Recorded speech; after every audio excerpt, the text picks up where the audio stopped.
changes to the H1B. Now this one is crazy and affects a lot of people, and there was a lot of chaos when this first came out because it came out on a Friday and people were afraid. We had people asking questions if they could travel if they have a current H1B.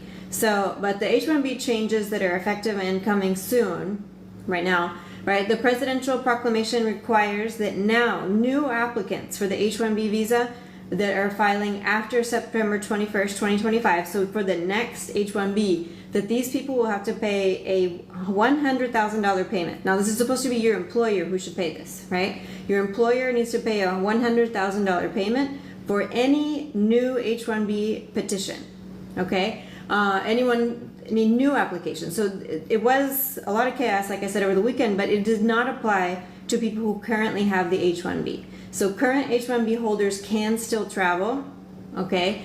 And also they brought out an FAQ that also clarified some information, okay, that the fee does not apply to petitions that were filed before that time, and it doesn't apply to renewals. So that's new, because at first it looked like anybody who was filing was going to have to pay the fee.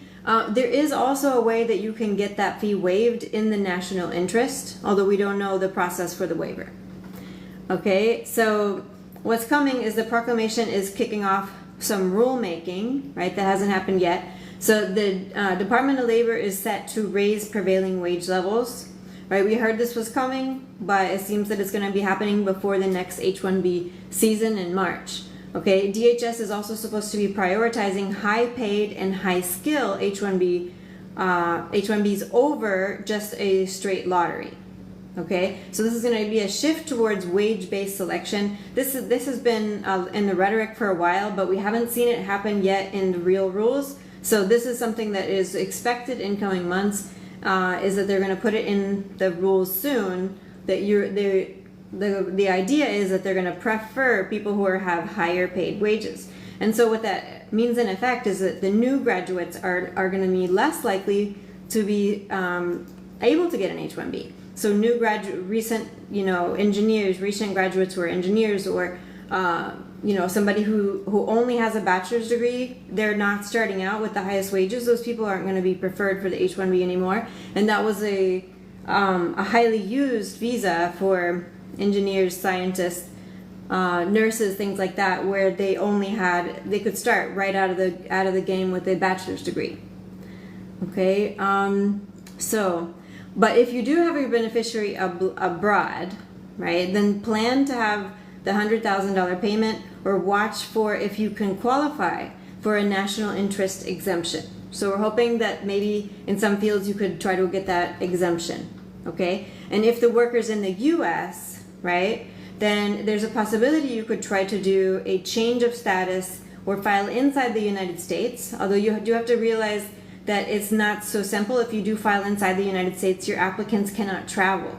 So that's something that a lot of H1B applicants, now it's a new decision they have to make. Should I file here as a change of status, understanding that now traveling, I'm going to have to re-adjudicate this case to get my visa stamp, and that's when they're going to make me pay that $100,000. So definitely a lot to think about for the H1B and travel with the H1B. It was a hard time. This was a difficult thing to hear for immigration. Trump has been after for a long time what he calls illegal immigration. But this was a punch in the gut to legal immigration. And to those who say that Trump is, he just wants people to do it the right way, that this rule makes it clear that that's not really it. And even though he has used lots of H1Bs for his businesses, like his hotels, he's trying to persuade people to instead hire U.S. workers. So what we'll find out is whether the H1B, if there's any litigation, right? But if not, it seems that a lot of companies, the small companies, are the ones that will no longer use the H1B, right? Large companies, they could probably afford to still hit that $100,000 bill, right? Maybe it's worth it to them. But small companies and even medium-sized companies are probably just not going to use the H1B anymore.